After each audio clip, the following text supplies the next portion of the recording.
Olunaku lwaleero kkiriza tugenda kutambulako amawanga mangi naye nga twetoololera ku nsonga ey'obusibe, nga twetoololera ku nsonga ey'ekkomera. Kigambo kubeera mu kkomera si kye kintu ekimanyiirika. Kitwale nti omwana akusibidde mu bedroom yo, kitwale nti omwana akuggalidde tugeze mu ffumbiro. Oyinza okubeera nti obadde tolina kyokola mu nnyumba, oyinza okubeera nti obadde weebase, naye akaseera k'otegeera nti oluggi lwo lusibe, baalusibyeko ekisumuluzo, tolina woofulumira, oli mu ruumu munda, wowulira nti oyagala ogendeko ebweru onyumye ne banno. Ekyo kyokka akaseera k'omalamu ak'eddakiika ezentono bajje bakuggulire, n'okonkona ku ddinisa okuyita omwana ali ebweru nga tawulira, n'okonkona okulaba oba waliwo ayitawo omugamba akuggulire nga tewali ayitawo. Ekkomera bwe lityo bwe lifaanana. Waliwo amakomera mu nsi muno nga bwe bakutwalayo, it's not all about okusiba busibi ne kikoma awo, nedda, but n'obulamu bwennyini bw'osanga mu kkomera nga buzibu, okuva eri bawarden abakola mu kkomera, okuva eri abasibe b'osanga mu kkomera, okuva ku mbeera gy'osulamu mu kkomera. Olunaku olwaleero mu Palo Magazine tugenda kutunuulira amakomera 10 agakyasinze okubeera dangerous mu nsi yonna. Nga bwe batwalayo omusibe ne bamusibirayo, munnange abantu be beerabira nti gyali, naye kennyini abanga asindikiddwa mu geyeena waliwo abagamba nti ekkomera geyeena ya ku nsi. Why? Waliwo amakomera agamu nga kituufu eringa geyeena ey'oku nsi. Tugenda kugatunuulira mu mawanga mangi. Amakomera gano gye gali. Emabegako mu myaka gyalinga 6 emabega abantu batandika okwogera ku kiyitibwa Guantanamo Bay.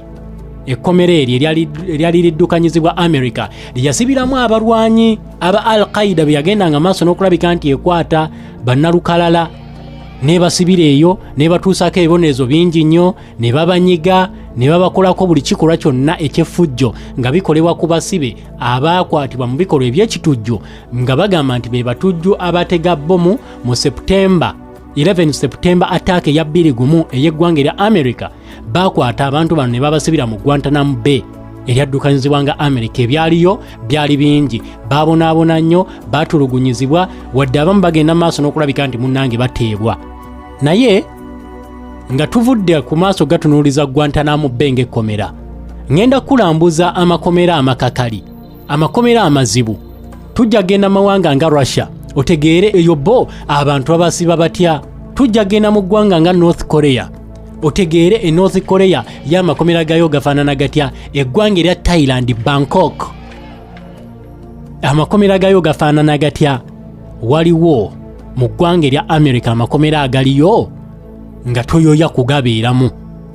Abamerika bo bennyini abagamba nti okulwanirira eddembe ly'obuntu kikulu. Waliyo amakomera mu ggwanga erya America agakolebwako alipoota ng'abasibe bayisibwanga ebisolo mu makomera ago. Mu ggwanga erya Butuluki ngenda kutwalayo. In fact ly'ekkomera lye tugenda okusooka okutunuulira lisangibwa mu ggwanga lya Butuluki. Ekkomera eryo lyagenda maaso n'okulabika nti lizimbibwa dda ku mulembe gwa Ottoman Empire, nga kyatwala ebitundu ebyo Butuluki n'ebitundu ebyetooloddewo awo, okugenda maaso n'okutulugunyizaamu abantu ab'enjawulo abaali bafuuse ab'amapaati ery'obukulembeze obwa Ottoman Empire eno. Then ekkomera eryo oluvannyuma lyagenda maaso n'okulabika nti lyeyambisibwa mu ngeri ez'enjawulo mu bukulembeze obw'enjawulo obwajjanga okufuga eggwanga erya Butuluki. Naye nga tetunagenda awo, kkiriza katono nnyo nkujjukize nti eno ye program da Palo Magazine ku 17.9 Palo FM, ekkulu ery'omuntu wa bulijjo. Nze Omugabi Matovu Hood, nzaalwa y'Ekyaddondo.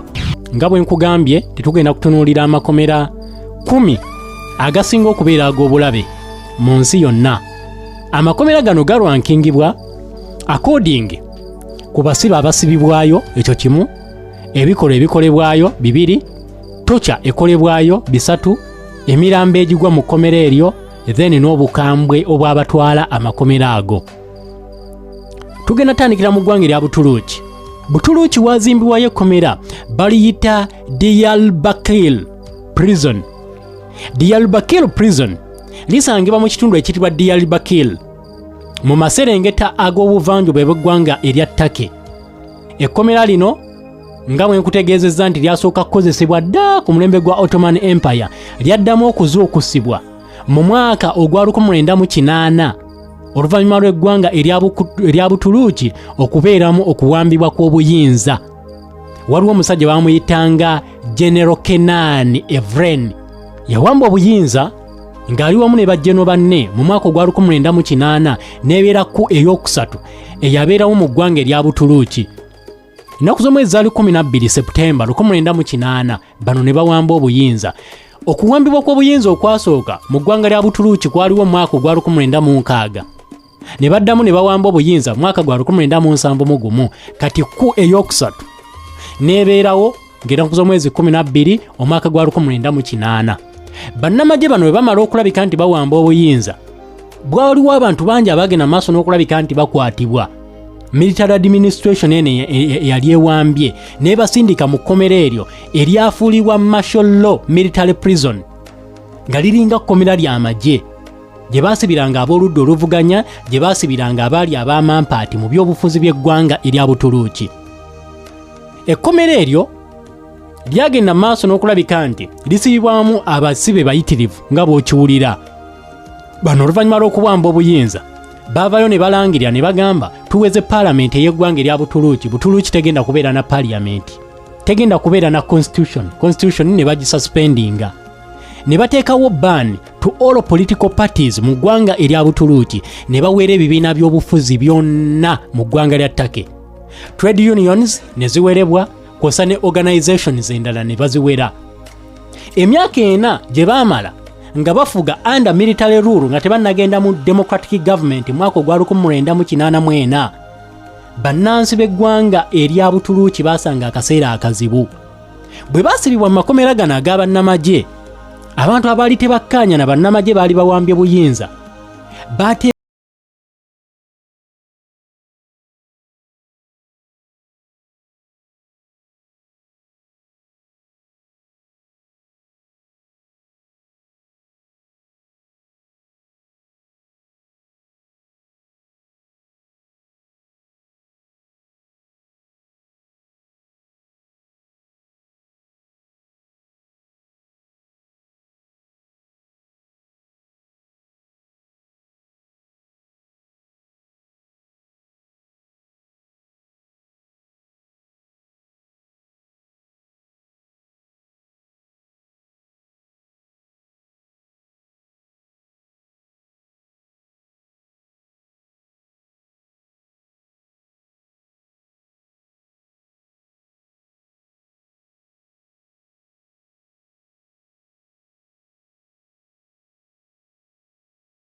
Retin Yilmaz, kwaliko Silaro Reidas, Mustafa Kakmak. Ngono yaliko meya ow'ekitundu kye bayita Mahdizana mu ggwanga erya Butuluuki.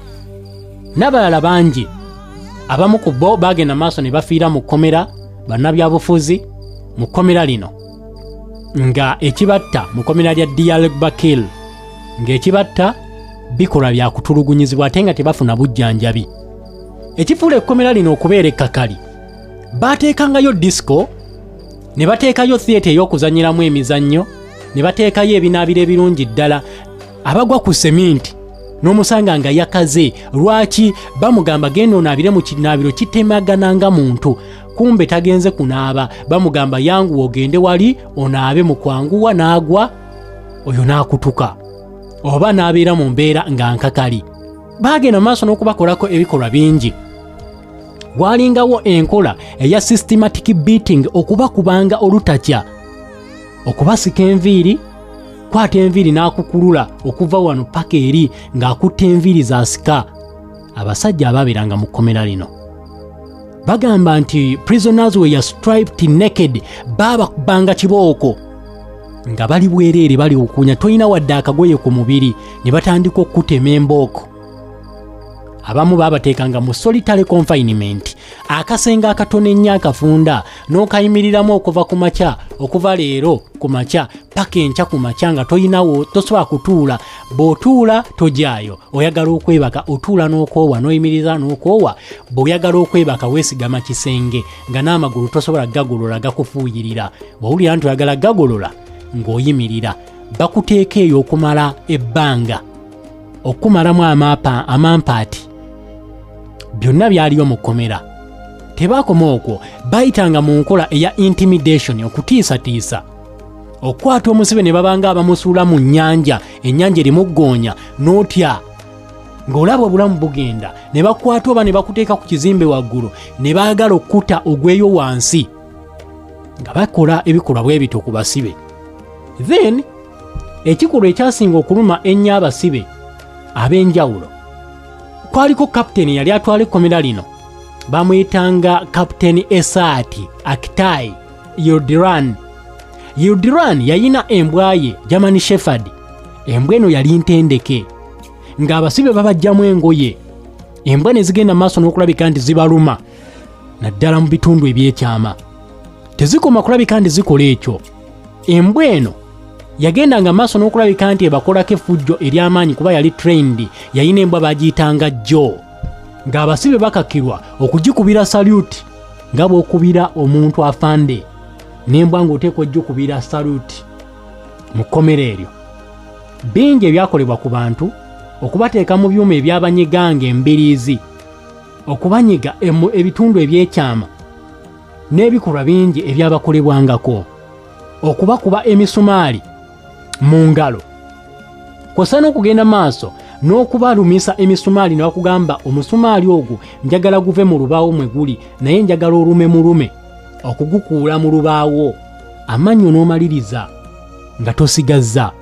Electric shocks, okubakubya amasannyalaze abasibe abaasibibwangayo, nga bakwata bino mu makomera agamu. Tuwulidde abasibe bangi nga babyogera nti bakwata amasannyalaze ne bagakubisa mu bitundu eby'ensonyi. Ogenda maaso n'okulabika nti bakubonereza, okukwokya nga beeyambisa sigareeti ne bakwokya sigala. Abamu ku basibe kigambibwa nti baabalagiranga ogenda maaso n'okulabika nti bakojowera bannaabwe. Genda oyagala kojowa, genda ofuke ku mutwe gw'oli. Omusajja n'asituka mpola mpola, talina kyakkola. Already yayidde amazzi gaagala kumuyitamu, n'agenda akojowera musibe munne ku mutwe, ng'ebikolwa eby'okutulugunya. Bagamba byalingayo mu kkomera eyo wansi w'obukulembeze bwa bannamagye abo, n'ebirala bingi ebyakolebwa ne kifuula ekkomera lino erya Diyarbakir prison okubeera nti geegamu ku makomera agasinga okubeera ag'obulabe mu ggwanga eryo erya Butuluuki, oba agasinga okwogerwako mu byafaayo by'eddoni eno nti gabadde ga bulabe. Oluvannyuma lw'amagye okuyingira mu kkomera lino mu kugezaako okujja information mu bantu, kyabaviirangako okufa. Bagenda okuyingira mu nsonga zino okubanga abatereeza mu kkomera lino mu myaka egya 1984 abasibe 299 kigambibwa bo baali bamaze okulabika nti munnange battibwa. Abasibe 14 bo baafa hunger strike. Omusibe n'agamba bwe mutanta sigenda kulya, n'agaana okulya emmere okumala ennaku. Hunger strike abasajja abawarabu bagikolera ddala.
kw'ossa ne library abasibe nga basobola okugenda ne basoma ku bitabo.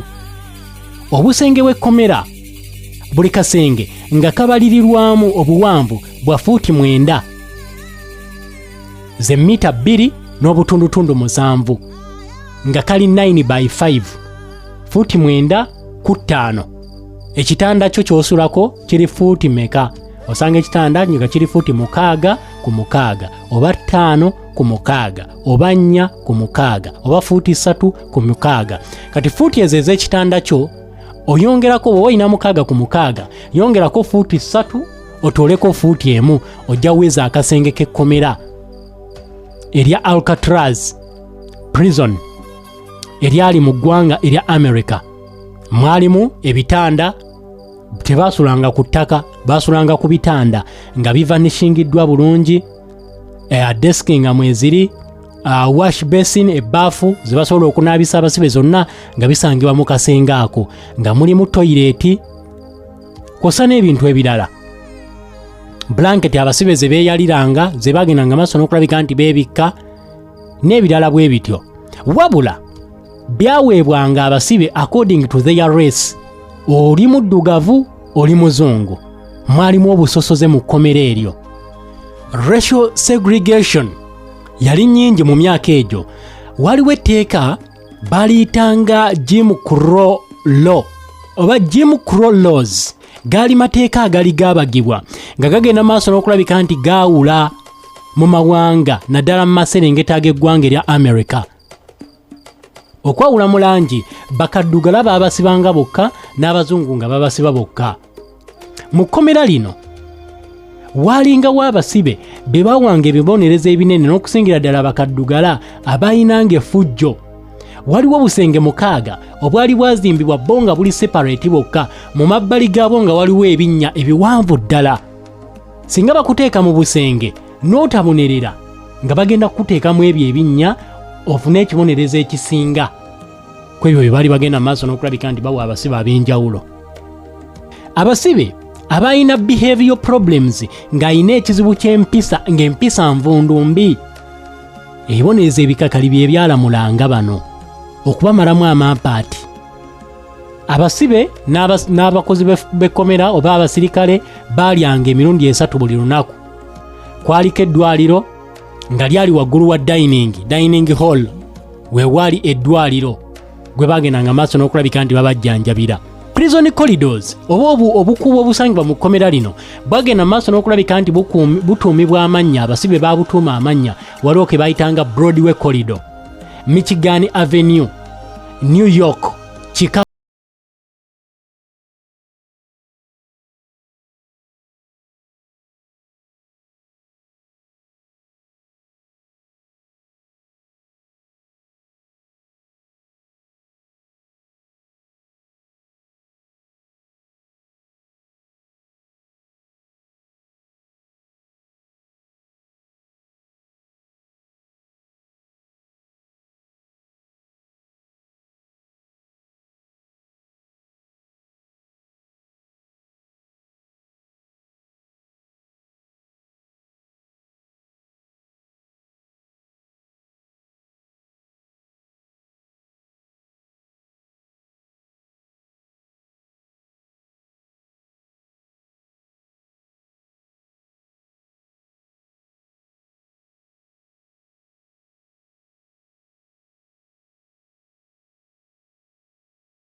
gye bawetamu emitayimbwa n'okukola ebintu ebirala.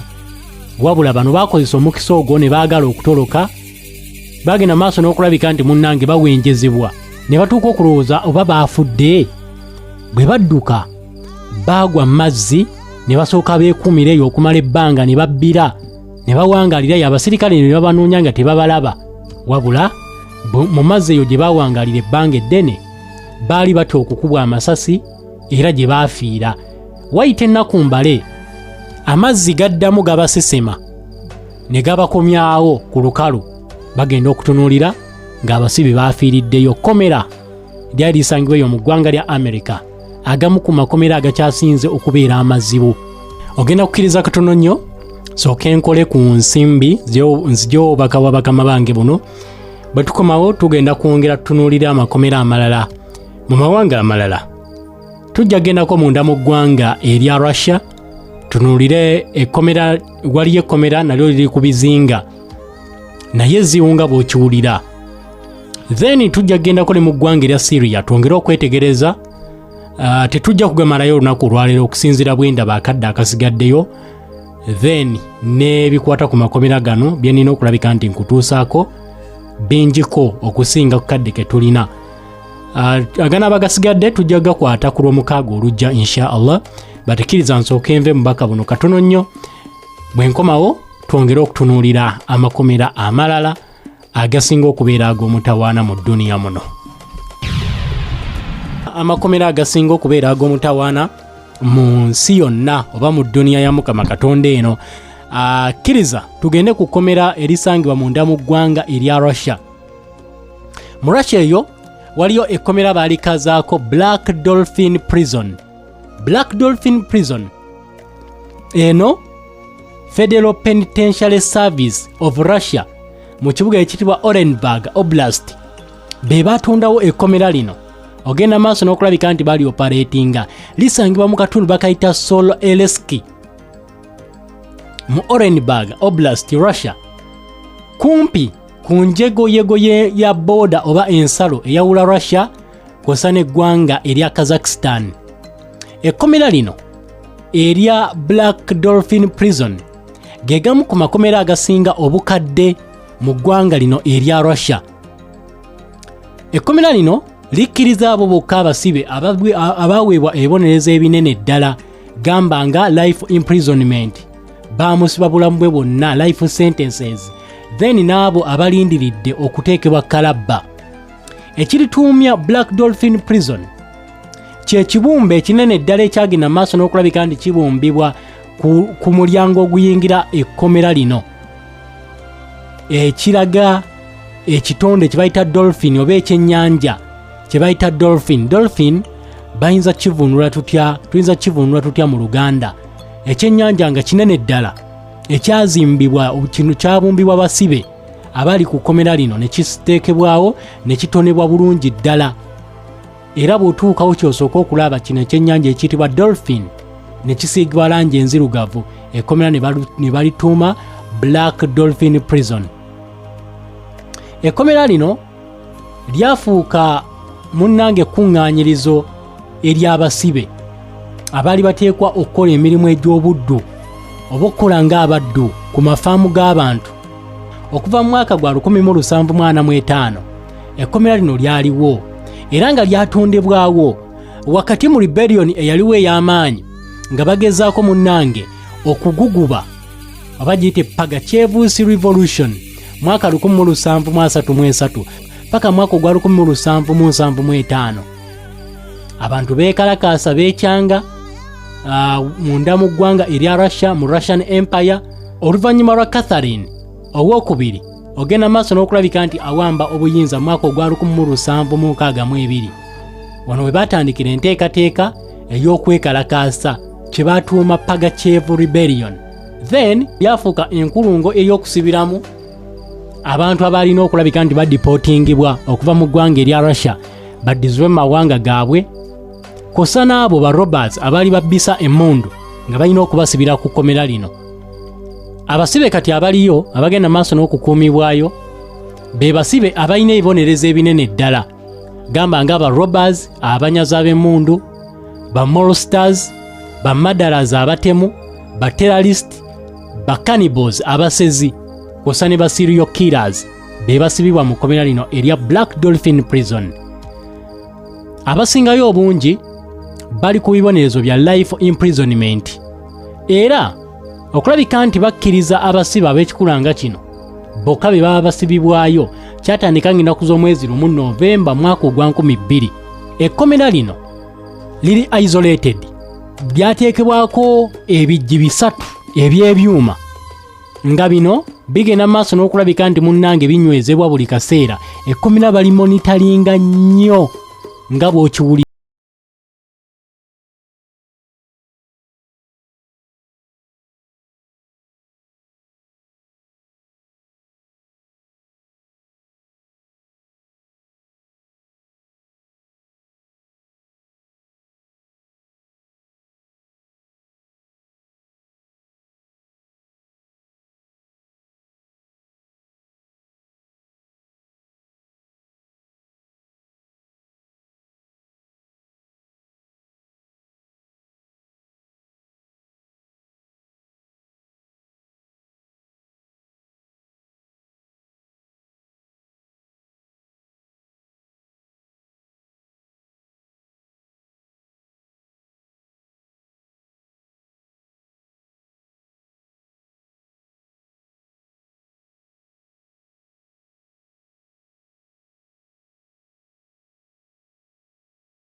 Omusibe bw'amala okutuusibwayo tasobola kulabika nti atresinga wawaali wamubula, kubanga bamakinga sure nti weriri ekisenge kiwanvu ddala ekyawula ekkomera lino n'ebweru babaleetera mu mmotoka, tasobola kutegeera nti nayita wano oba nayita wano okulaba nti atoloka. Era kizibu nnyo omusibe okutoloka ku kkomera lino. Black Dolphin Prison, abasibe bano okugezaako okulabika nti munnange bakuumibwa butiribiri, enjegere tezibava ku bigere. Abano abali ku misango kubonereza ebinene ddala, enjegere tezibava ku mikono, empingu babeera n'empingu 24